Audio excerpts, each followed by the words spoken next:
Hi friends, ഒരുപാട് ആൾക്കാർക്ക് ഒരു ഡൗട്ടുള്ള കാര്യമാണ് ഇതുപോലുള്ള ഹെവി ആയിട്ടുള്ള ഫ്രോക്കൊക്കെ എങ്ങനെയാണ് നിങ്ങൾ പാക്ക് ചെയ്യുന്നത് എന്നുള്ളത് കേട്ടോ. ഞാനും ഒരുപാട് കോൺഷ്യസ് ആയിട്ടുള്ളൊരു കാര്യമാണ് ഈ പാക്കിങ്ങിനെ കുറിച്ച്. നമുക്കൊരു പ്രൊഡക്റ്റ് കയ്യിൽ കിട്ടുമ്പോൾ നല്ല ഭംഗിയിൽ നല്ല നീറ്റായിട്ടൊക്കെ പാക്ക് ചെയ്ത് കിട്ടുമ്പോൾ അത് ഒരു സന്തോഷമാണല്ലേ.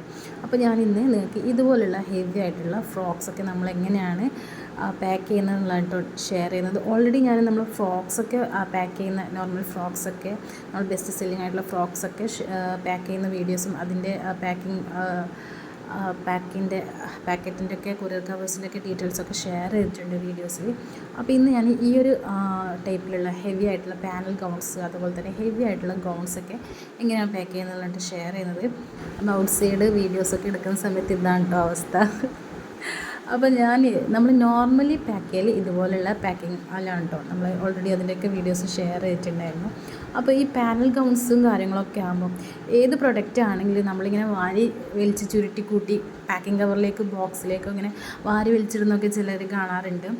എനിക്കെന്തോ അതിനോട് അത്ര താല്പര്യമില്ല.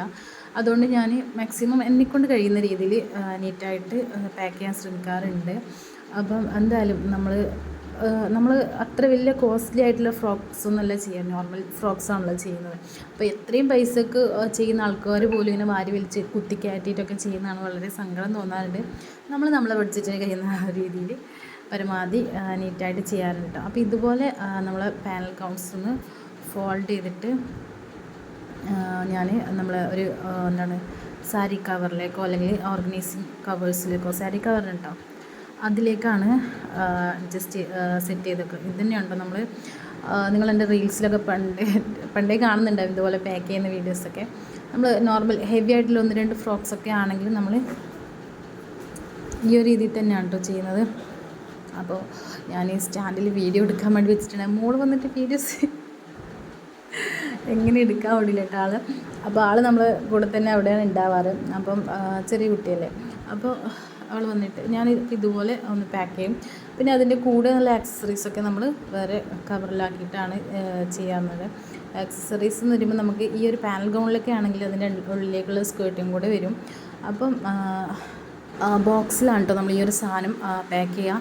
അപ്പോൾ ലാസ്റ്റ് ടൈം പറയുമ്പോൾ പറയണമല്ലോ, ലാസ്റ്റ് ടൈം പാക്ക് ചെയ്തിട്ടുള്ള ബോക്സ് ഞാൻ ഓൺലൈനിൽ വാങ്ങിയിട്ടുണ്ടായതാണ് കേട്ടോ. അപ്പോൾ അത് 3 ലെയേഴ്സ് വരുന്നതാണ്. അപ്പോൾ ആ ഒരു ബോക്സിൽ ചെയ്ത സമയത്ത് ബോക്സ് നന്നായിട്ടൊന്ന് ചളുങ്ങിപ്പോയിട്ടുണ്ടായെന്ന് പറഞ്ഞിട്ടുണ്ട്. അതിൻ്റെ ഷേപ്പൊക്കെ മാറിയിട്ട് കസ്റ്റമർ നമ്മളിങ്ങനെ നല്ല പാക്കൊക്കെ ചെയ്തിട്ട് ഫോട്ടോസും വീഡിയോസൊക്കെ അയച്ചിട്ടുണ്ട്. അപ്പോൾ ആ ഒരു രീതിയിൽ എല്ലാ കസ്റ്റമറിന് കിട്ടിയെന്ന് പറഞ്ഞിട്ടുണ്ട് കേട്ടോ. അപ്പോൾ ഞാൻ നമ്മുടെ അടുത്തുള്ള ഗ്രോസറി ഷോപ്പിൽ നിന്ന് ഇതുപോലെ പാർലേജിൻ്റെ ഒരു ഇത് വാങ്ങിയിട്ടുണ്ട്. അത് കുറച്ചും കൂടെ തിക്കായിട്ടുണ്ടെന്ന് തോന്നി. എൻ്റെ കയ്യിലുള്ളത് തിക്നെസ് കുറവായിരുന്നു കേട്ടോ.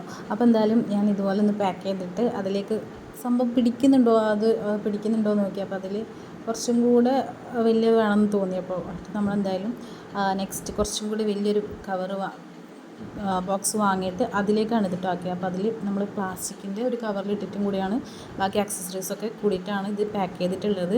അപ്പോൾ ഇങ്ങനെയാണ് കേട്ടോ. Thank you for watching.